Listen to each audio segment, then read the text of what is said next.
5 tahun pernikahan aku jaga dengan setia, tapi tepat di malam ulang tahun kami, istriku malah pamer selingkuhannya di depan semua tamu undangan. 5 tahun. Dia pikir aku cuma suami Dan pecundang inilah yang numpang hasilnya. hidup. Tanpa dia Dia sadar jauh kalau lebih pria baik yang dia darimu peluk dalam itu segala adalah hal. karyawanku sendiri. Sekarang, Dia terlihat sangat kaku siapakah nih, sayang. yang akan Apa dia benar-benar tahu caranya kehilangan tersenyum? segalanya malam Abaikan ini? aja dia, Sebelum sayang. melanjutkan ceritanya, Kamu mari jauh lebih tuliskan di menarik. komentar. Dari mana kamu menonton video ini? Semoga yang sudah subscribe channel Hakikat Kisah, kami doakan dimudahkan urusannya, dilancarkan rezekinya, disehatkan badannya, dan dikabulkan semua doanya. Amin. Mari kita mulai ceritanya. Sinar matahari pagi masuk melalui celah gorden kamar yang mewah itu. Aris terbangun dengan senyum lebar di wajahnya. Hari ini adalah hari yang sangat istimewa bagi dirinya. Tepat 5 tahun yang lalu, ia mengucap janji suci untuk menjaga dan mencintai Maya seumur hidupnya. Aris menoleh ke samping, namun tempat tidur itu sudah kosong dan rapi. Ia mengira istrinya sedang sibuk menyiapkan kejutan di bawah, atau mungkin sedang bersiap-siap untuk pesta besar yang akan mereka adakan malam nanti. Aris segera beranjak dari tempat tidur dan menuju kamar mandi. Sambil membasuh wajah, ia membayangkan betapa bahagianya pernikahan mereka selama ini. Setidaknya, itulah yang ada di dalam benaknya. Ia telah memberikan segalanya untuk Maya. Rumah mewah, mobil terbaru, hingga kartu kredit tanpa batas. Bagi Aris, kebahagiaan Maya adalah prioritas utamanya. Ia bekerja keras membangun bisnis properti dan teknologi hingga sukses besar. Meski ia lebih suka bekerja di balik layar tanpa banyak orang yang tahu siapa pemilik. Sebenarnya perusahaan tersebut setelah berpakaian rapi, Aris turun ke lantai bawah. Ia melihat para pelayan dan kru dekorasi sedang sibuk menata ruang tengah dan halaman belakang. Sebuah panggung kecil sudah berdiri kokoh dengan hiasan bunga mawar putih kesukaan Maya. Aris mencari keberadaan istrinya, namun ia hanya menemukan asisten rumah tangga mereka yang sedang menata meja makan. Saat ditanya, asisten itu hanya menjawab bahwa Maya sudah pergi sejak pagi sekali, dengan alasan ada urusan salon yang mendesak. Perasaan janggal mulai menyelinap di hati Aris. Urusan salon seharusnya tidak memakan waktu sejak subuh. Namun, ia segera menepis pikiran buruk itu. Mungkin Maya ingin tampil sesempurna mungkin malam ini. Aris kemudian duduk di ruang kerjanya, mencoba memeriksa beberapa laporan kantor. Namun, konsentrasinya terganggu oleh sebuah notifikasi pesan di ponsel milik Maya yang tertinggal di atas meja ruang tengah. Aris biasanya bukan tipe orang yang suka mengintip privasi pasangan, tapi layar yang menyala itu menampilkan sebuah pesan singkat yang cukup mengusik ketenangannya. Pesan itu berasal dari nomor tanpa nama yang hanya berisi kata-kata singkat tentang titik temu dan waktu. Aris menghela napas panjang dan meletakkan kembali ponsel itu. Ia mencoba meyakinkan dirinya sendiri bahwa itu mungkin hanya pesan dari pihak catering atau dekorasi. Ia tidak ingin merusak hari spesial ini dengan kecurigaan yang tidak berdasar. Bagaimanapun juga, ia sangat mempercayai Maya. 5 tahun bukanlah waktu yang sebentar untuk membangun sebuah kepercayaan. Menjelang sore, suasana rumah semakin ramai. Para tamu undangan yang terdiri dari rekan bisnis dan kerabat mulai berdatangan. Aris berdiri di dekat pintu utama, menyalami satu persatu tamu dengan ramah. Ia mengenakan setelan jas hitam yang elegan, membuatnya tampak sangat berwibawa. Namun, matanya terus mencari sosok Maya yang hingga saat ini belum juga menunjukkan batang hidungnya. Kegelisahan Aris semakin memuncak saat acara seharusnya sudah dimulai dalam 30 menit lagi.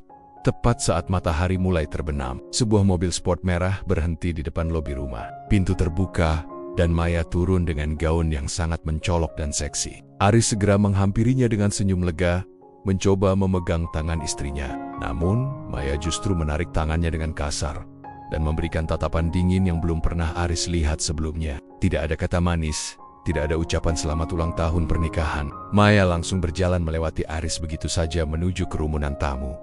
Aris mematung di tempatnya berdiri. Jantungnya berdegup kencang bukan karena cinta, melainkan karena rasa bingung yang luar biasa. Ia merasakan ada sesuatu yang sangat salah. Suasana pesta yang seharusnya hangat mulai terasa mencekam baginya. Ia mengikuti Maya dari belakang, mencoba mencari kesempatan untuk bicara berdua. Namun Maya justru sengaja menyibukkan diri dengan berbicara tertawa lebar bersama teman-temannya. Seolah-olah Aris tidak ada di sana.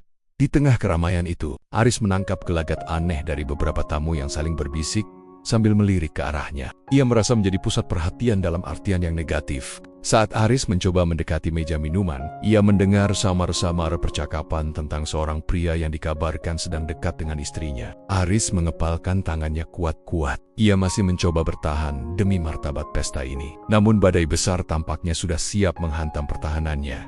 Malam semakin larut dan acara inti pun dimulai. Pembawa acara meminta Aris dan Maya untuk naik ke atas panggung, guna memberikan sepatah kata dan melakukan pemotongan kue. Aris naik dengan langkah berat, sementara Maya naik dengan wajah yang sangat angkuh. Saat mikrofon diberikan kepada Maya, Aris berharap istrinya akan mengucapkan sesuatu yang indah untuk memperbaiki suasana hati mereka yang sedang tegang. Namun, apa yang keluar dari mulut Maya justru menjadi awal dari kehancuran yang tidak pernah Aris. Bayangkan sebelumnya Maya berdiri tegak di depan mikrofon dan menatap seluruh tamu undangan dengan senyum sinis. Ia tidak memulai dengan ucapan terima kasih atau rasa syukur. Sebaliknya, ia mulai berbicara tentang betapa bosannya ia menjalani hidup selama 5 tahun terakhir. Aris tertegun, ia merasa dunianya seolah berhenti berputar. Suara riuh tamu seketika senyap, berganti dengan ketegangan yang sangat pekat. Aris menatap mata Maya, mencari sisa-sisa cinta di sana. Namun yang ia temukan hanyalah kebencian dan penghinaan yang amat dalam.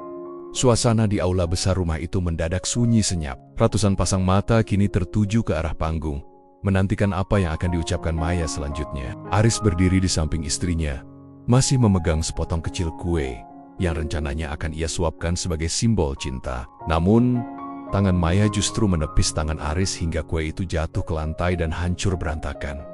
Maya kemudian mendekatkan bibirnya ke mikrofon. Suaranya menggema ke seluruh penjuru ruangan. Ia mulai bercerita tentang betapa tidak bergunanya Aris sebagai seorang suami di matanya. Maya mengatakan bahwa Aris adalah pria yang membosankan, yang hanya tahu cara bekerja dan tidak pernah mengerti bagaimana cara bersenang-senang yang sesungguhnya. Ia mengejek gaya berpakaian Aris, cara Aris bicara, hingga hobi Aris yang dianggapnya sangat kuno dan memalukan.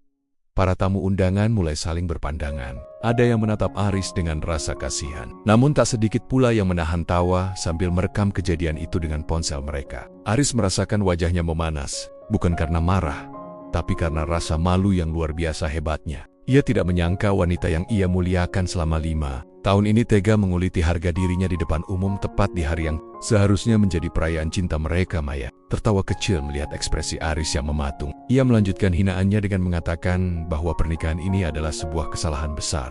Maya mengaku bahwa ia merasa terperangkap dalam sangkar emas yang pengap bersama pria yang tidak memiliki gairah hidup sama sekali. Kata-kata itu keluar begitu lancar dari mulut Maya, seolah ia sudah melatih pidato penghancuran ini sejak lama. Setiap kalimat yang meluncur seperti belati yang menyayat tepat di jantung Aris.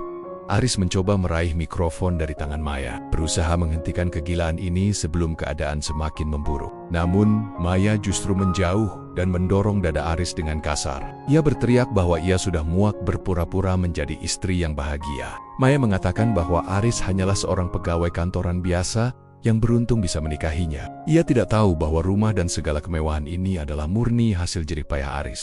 Karena selama ini Aris selalu mengatakan bahwa ia hanya mengelola aset keluarga, agar Maya tidak merasa terbebani. Penghinaan itu terus berlanjut hingga ke masalah yang sangat pribadi. Maya tanpa ragu membandingkan Aris dengan sosok pria ideal yang menurutnya jauh lebih jantan dan menarik. Ia menyebut Aris sebagai pria yang lemah dan tidak punya tarik. Beberapa teman dekat Maya yang hadir di barisan depan bahkan ikut bersorak, seolah ini adalah sebuah pertunjukan komedi yang sangat menghibur. Aris merasa seperti sedang ditelanjangi di tengah badai salju yang sangat dingin. Di tengah cercaan itu, Aris hanya bisa terdiam. Ia menatap kerumunan tamu yang kini sudah tidak lagi menunjukkan rasa hormat kepadanya. Ia melihat rekan bisnisnya yang mulai berbisik-bisik, mungkin meragukan kredibilitasnya sebagai pemimpin jika dalam rumah tangga saja ia diperlakukan seperti itu. Aris merasa seluruh pondasi hidup yang ia bangun selama bertahun-tahun runtuh dalam hitungan menit hanya karena satu orang yang paling ia percayai. Maya kemudian menunjuk ke arah pintu masuk dengan wajah penuh kemenangan. Ia mengatakan bahwa malam ini bukan hanya sekadar perayaan ulang tahun pernikahan, tapi juga malam kebebasannya. Ia mengumumkan kepada semua orang bahwa ia sudah menemukan kebahagiaan yang sesungguhnya di tempat lain. Aris mengikuti arah telunjuk Maya dan melihat seorang pria bertubuh tegap sedang berjalan masuk dengan gaya yang sangat percaya diri, seolah dia adalah pemilik pesta yang sebenarnya. Kehadiran pria itu membuat suasana semakin gaduh. Aris merasa pernah melihat wajah itu sebelumnya, namun ia belum bisa mengingat dengan jelas di mana. Pria itu berjalan mendekat ke arah panggung dengan senyum yang sangat merendahkan. Maya langsung turun dari panggung dan berlari kecil menuju pria itu, lalu merangkul lengannya dengan sangat mesra di hadapan semua orang. Aris hanya bisa berdiri mematung di atas panggung, sendirian, seperti seorang pecundang yang ditinggalkan di medan perang. Air mata kemarahan mulai menggenang di pelupuk mata Aris. Namun ia menahannya sekuat tenaga. Ia tidak ingin memberikan kepuasan lebih jauh kepada Maya dengan melihatnya menangis. Ia menarik napas dalam-dalam, mencoba menstabilkan detak jantungnya yang berpacu liar. Di atas panggung itu, di bawah sorotan lampu pesta yang terang benderang, Aris menyadari bahwa cinta yang ia berikan selama ini hanyalah sebuah investasi bodoh pada orang yang salah. Pesta, yang semula direncanakan sebagai perayaan kebahagiaan kini resmi berubah menjadi panggung drama yang paling menyakitkan bagi Aris.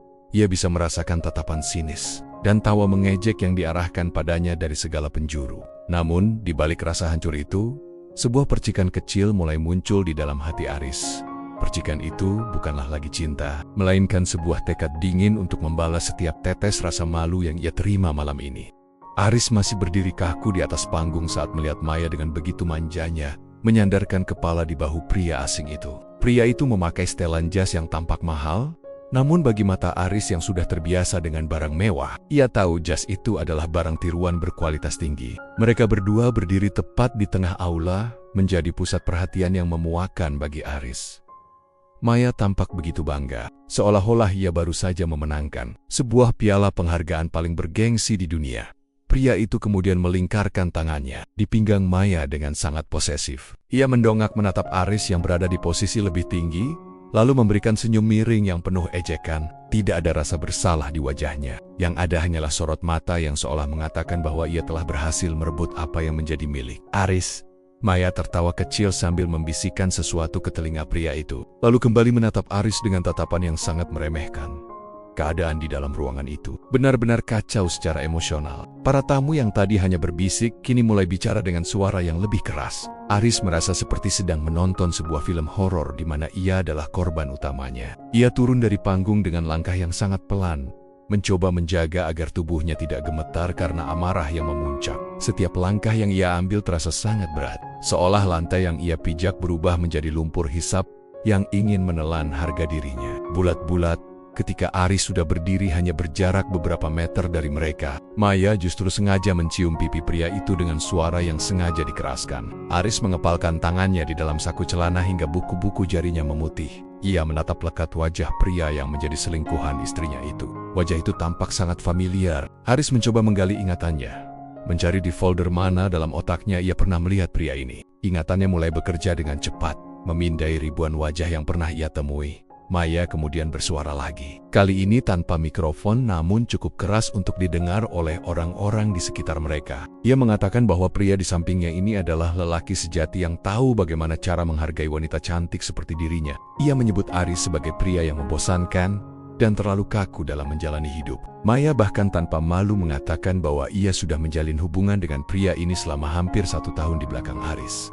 Mendengar pengakuan itu, Aris merasakan ada sesuatu yang patah di dalam dadanya. 1 tahun adalah waktu yang sangat lama untuk sebuah pengkhianatan yang dilakukan di bawah atap yang sama. Selama 1 tahun itu, Aris bekerja keras untuk memberikan kehidupan terbaik bagi Maya. Sementara Maya justru menghabiskan waktu dan uang pemberian Aris untuk bersenang-senang dengan pria lain. Rasa sakit itu kini mulai berubah menjadi rasa dingin yang membeku.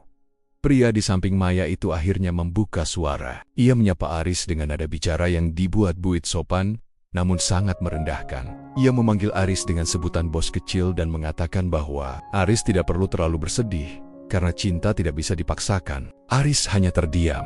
Ia terus menatap wajah pria itu hingga akhirnya sebuah kilatan ingatan muncul di kepalanya. Ia mengenali garis wajah itu, tatanan rambut itu, dan bahkan cara pria itu bicara. Aris menyadari bahwa pria yang sedang memeluk istrinya saat ini bukanlah orang asing yang datang dari kalangan elit. Ia adalah seseorang yang ia kenal, namun dalam konteks yang sangat berbeda. Kejutan itu hampir membuat Aris kehilangan keseimbangan, namun ia berhasil menahan diri. Ia tidak ingin menghancurkan momen ini terlalu cepat. Ada sebuah rencana yang mulai tersusun rapi di kepala Aris saat ia menyadari siapa sebenarnya pria yang sedang berdiri dengan sombong di depannya itu. Maya terus memprovokasi Aris dengan kata-kata yang semakin menyakitkan. Namun Aris sudah tidak lagi mendengarkan. Fokusnya hanya tertuju pada pria itu. Aris ingin memastikan bahwa ia tidak salah lihat. Ia memperhatikan jam tangan yang dipakai pria itu. Sebuah jam tangan merek terkenal yang pernah Aris lihat di daftar bonus karyawan berprestasi tingkat menengah di perusahaannya beberapa bulan lalu. Keyakinan Aris makin kuat dan sebuah senyum tipis yang hampir tidak terlihat muncul di sudut bibirnya. Aris menarik napas panjang dan mencoba bersikap setenang mungkin. Ia menatap pria itu dengan pandangan yang kini jauh lebih tajam. Namanya adalah Reno. Aris mengingatnya sekarang. Reno adalah salah satu staf pemasaran di divisi regional perusahaannya. Reno memang dikenal sebagai pria yang pandai bicara dan memiliki penampilan yang cukup menarik. Namun prestasinya di kantor sebenarnya biasa-biasa saja. Aris pernah melihat fotonya saat menandatangani surat pengangkatan karyawan tetap setahun yang lalu. Reno tampaknya sama sekali tidak menyadari siapa sebenarnya Aris. Hal ini sangat wajar, karena Aris memang tidak pernah menunjukkan wajahnya di kantor cabang ataupun dalam rapat-rapat besar yang melibatkan staf level bawah. Aris selalu mengelola perusahaannya melalui jajaran direktur kepercayaan yang sudah bekerja dengannya selama belasan tahun. Bagi Reno, Aris hanyalah suami dari wanita kaya yang sering ia kencani. Seorang pria yang menurut cerita Maya hanyalah pekerja kantoran biasa dengan posisi yang tidak terlalu penting.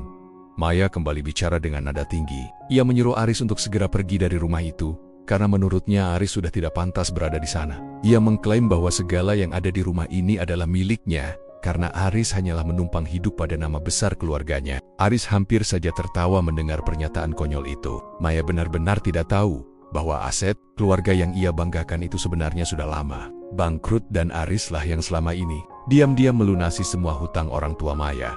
Reno ikut menimpali dengan mengatakan bahwa Aris sebaiknya mendengarkan kata-kata Maya jika tidak ingin keadaan menjadi lebih memalukan. Ia bahkan dengan berani mendorong bahu Aris, menyuruhnya mundur. Aris hanya melihat tangan Reno yang menyentuh jasnya dengan tatapan dingin. Ia berpikir betapa lucunya dunia ini. Seorang karyawan kecil sedang mencoba mengusir pemilik perusahaan dari rumahnya sendiri. Reno benar-benar sedang menggali liang kuburnya sendiri dengan sangat dalam. Aris menatap Reno dan bertanya dengan suara yang sangat tenang tentang pekerjaannya. Reno dengan sombong menjawab bahwa ia bekerja di sebuah perusahaan properti raksasa yang sedang berkembang pesat. Ia menyebutkan nama perusahaan milik Aris dengan nada yang sangat bangga, seolah-olah ia adalah posisi penting di sana. Reno bahkan sesumbar bahwa sebentar lagi ia akan mendapatkan promosi besar dan bisa memberikan kehidupan yang jauh lebih mewah untuk Maya daripada yang bisa Aris berikan. Maya tersenyum lebar mendengar ucapan Reno, menatap Aris dengan wajah yang penuh penghinaan, seolah ingin menunjukkan bahwa ia telah memilih pria yang jauh lebih hebat. Aris hanya mengangguk pelan. Ia merasa sangat ironis karena Reno bahkan tidak tahu bahwa surat promosi yang ia harapkan itu saat ini ada di meja kerja Aris, menunggu untuk ditandatangani. Namun, Aris sudah memutuskan bahwa surat yang akan diterima Reno besok pagi bukanlah surat promosi, melainkan surat pemecatan yang sangat memalukan. Para tamu undangan mulai tertawa kecil mendengar pengakuan Reno tentang pekerjaannya. Beberapa rekan bisnis Aris yang ada di sana sebenarnya tahu siapa Aris yang sebenarnya, namun mereka tetap diam karena melihat isyarat mata dari Aris untuk tidak ikut campur. Aris ingin membiarkan drama ini mencapai puncaknya, agar kejatuhan mereka nantinya menjadi jauh lebih menyakitkan. Ia membiarkan Reno terus bercerita tentang kehebatannya di kantor dan bagaimana ia seringkali mengelabui atasannya. Aris memperhatikan Reno yang terus membusungkan dada di depan para tamu. Pria itu tampak sangat menikmati perhatian yang ia dapatkan. Ia tidak sadar bahwa setiap kata yang ia ucapkan saat ini sedang direkam oleh ingatan Aris untuk dijadikan bahan pertimbangan hukum nantinya. Aris juga menyadari bahwa Reno mungkin telah menggunakan fasilitas kantor atau bahkan uang kantor untuk mendekati Maya. Jika itu benar, maka urusannya tidak akan hanya sekadar pemecatan, tapi juga bisa berujung ke jalur pidana. Maya kemudian mengambil gelas sampahnya dan mengangkatnya tinggi-tinggi. Ia mengajak semua orang untuk bersulang bagi hubungan barunya dengan Reno dan bagi akhir dari pernikahannya dengan Aris. Aris hanya berdiri diam melihat pemandangan. Ia merasa sudah cukup melihat dan mendengar semua kekacauan ini. Ia tidak perlu lagi berdebat atau mencoba membela diri di tempat ini. Ia tahu bahwa senjata terbaik bukanlah kata-kata, melainkan bukti nyata yang akan ia tunjukkan dalam waktu dekat.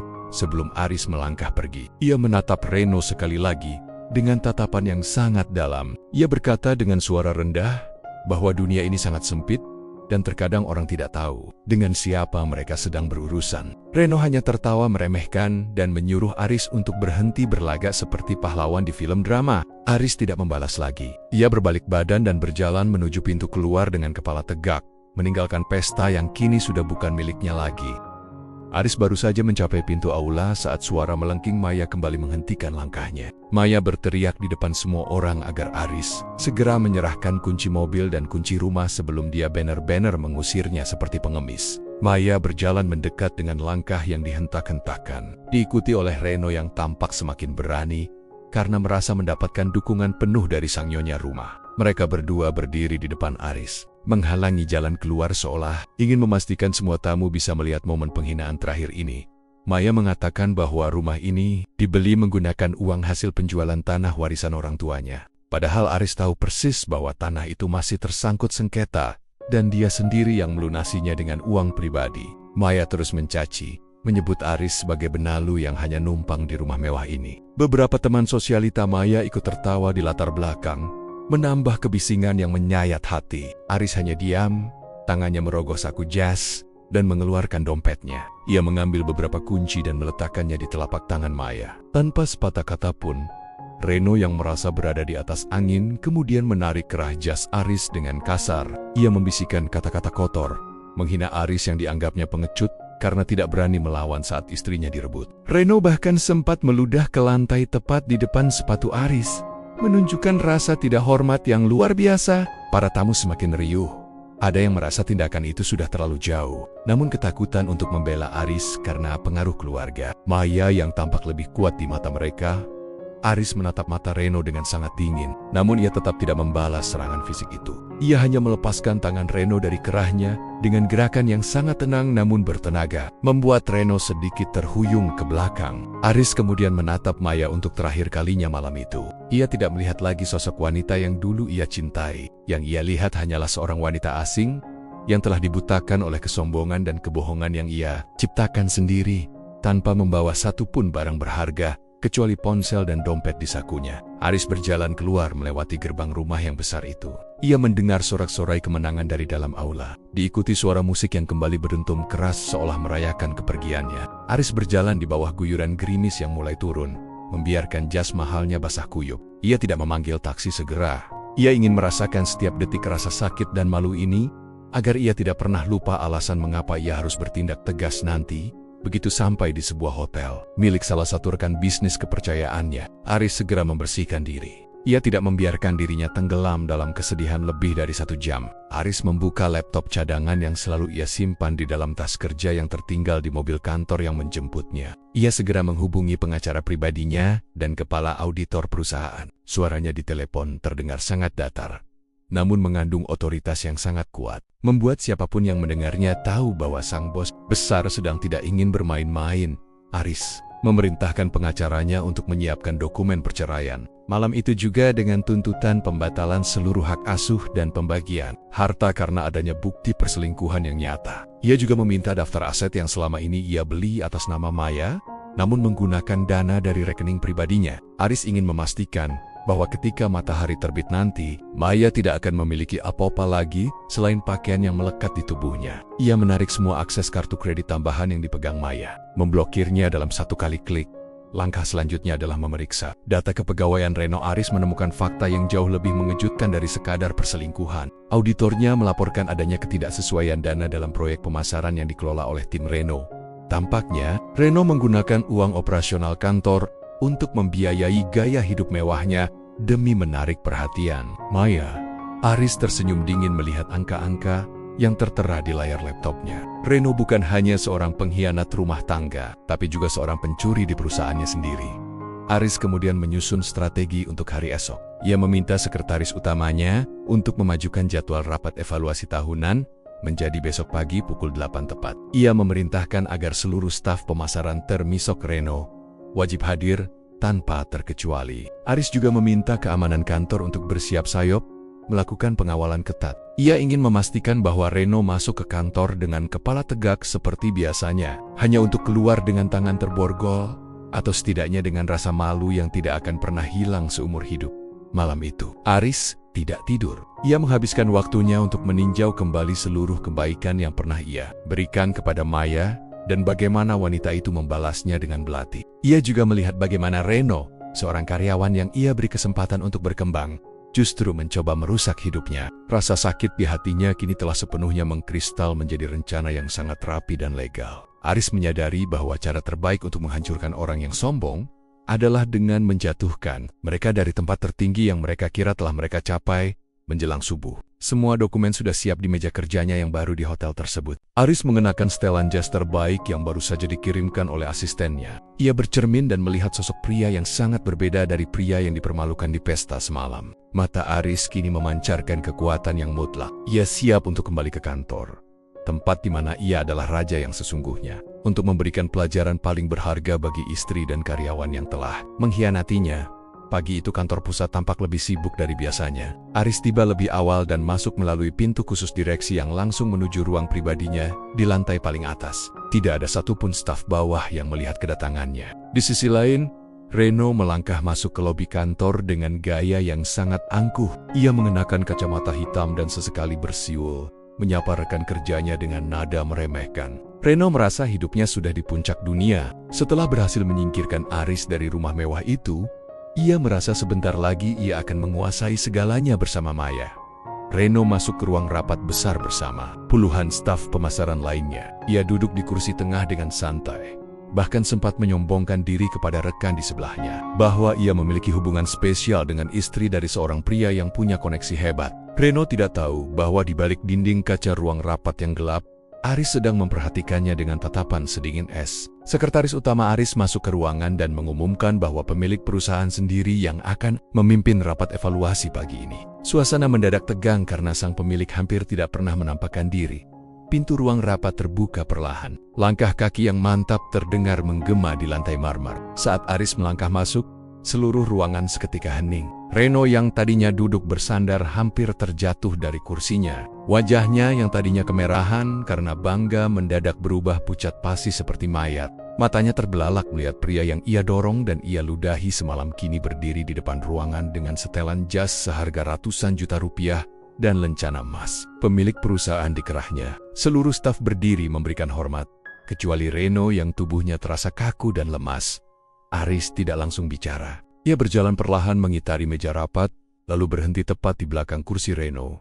Ia meletakkan tangannya di sandaran kursi Reno, membuat pria itu gemetar hebat hingga keringat dingin bercucuran di pelipisnya. Aris kemudian membuka map tebal yang dibawanya dan membacakan hasil audit secara lantang. Ia membeberkan semua kecurangan Reno, mulai dari penggunaan dana kantor untuk kencan mewah hingga pemalsuan laporan perjalanan dinas. Setiap kata yang keluar dari mulut Aris seperti palu hakim yang menjatuhkan vonis mati bagi karir Reno di depan semua rekan kerjanya. Reno hanya bisa menunduk dalam-dalam. Aris kemudian memberikan isyarat kepada petugas keamanan yang sudah menunggu di pintu. Ia menyatakan bahwa mulai detik ini Reno dipecat secara tidak hormat dan seluruh aset yang dibeli dengan uang perusahaan akan disita. Aris juga menambahkan bahwa tim hukumnya telah melaporkan kasus penggelapan dana ini ke pihak kepolisian.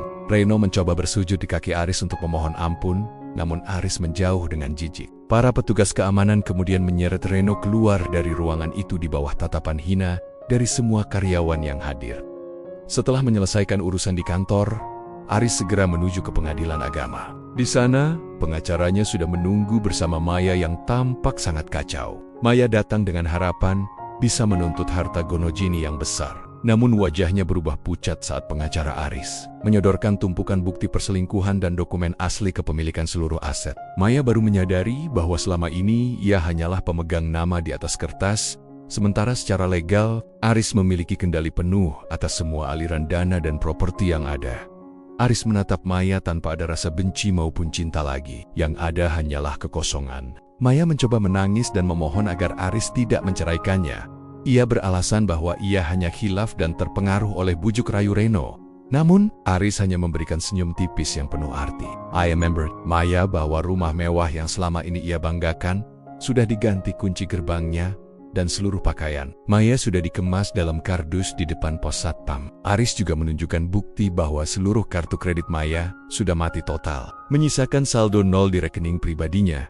Kehancuran Maya semakin lengkap saat ia menerima kabar melalui telepon bahwa Reno telah ditangkap polisi atas tuduhan penggelapan dana perusahaan. Pria yang ia anggap sebagai pahlawan dan lelaki sejati itu kini mendekam di balik jeruji besi tanpa uang sepeser pun untuk membayar pengacara. Maya terduduk lemas di lantai selasar pengadilan. Ia menyadari bahwa demi mengejar nafsu dan lelaki kasta rendah, Seperti Reno, ia telah membuang berlian yang selama ini melindunginya dengan tulus. Kini ia tidak punya tempat tinggal, tidak punya uang, dan tidak punya lagi teman sosialita yang dulu memujinya.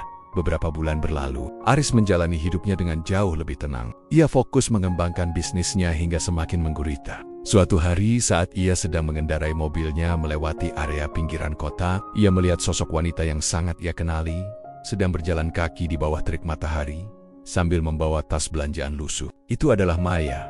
Wajahnya yang dulu selalu dipoles kosmetik mahal, kini tampak kusam dan tua. Maya tinggal di sebuah rumah kontrakan sempit dan bekerja sebagai pelayan di sebuah warung makan kecil untuk menyambung hidup. Aris tidak menghentikan mobilnya. Ia terus melaju ke depan, melihat ke arah masa depan yang jauh lebih cerah, tanpa beban pengkhianatan. Ia telah memberikan pelajaran berharga, bahwa kesetiaan dan kejujuran adalah harta yang tidak bisa dibeli dengan uang. Aris sampai di kantor pusatnya, dan disambut dengan hormat oleh seluruh karyawannya. Ia telah berhasil menghancurkan mereka yang mencoba meruntuhkan harga dirinya. Namun ia melakukannya dengan cara yang paling elegan dan bermartabat. Keadilan telah ditegakkan, dan Aris kini siap untuk menulis bab baru dalam lembaran hidupnya yang lebih bahagia. Ternyata, kehancuran yang mereka terima bukanlah karena kekejaman Aris, melainkan karena keserakahan dan kesombongan mereka sendiri yang akhirnya memakan tuan. Aris berdiri di balkon kantornya, menatap kota yang luas, merasa benar-benar bebas untuk pertama kalinya. Hidupnya kini sepenuhnya miliknya, tanpa ada lagi racun yang menghambat langkahnya.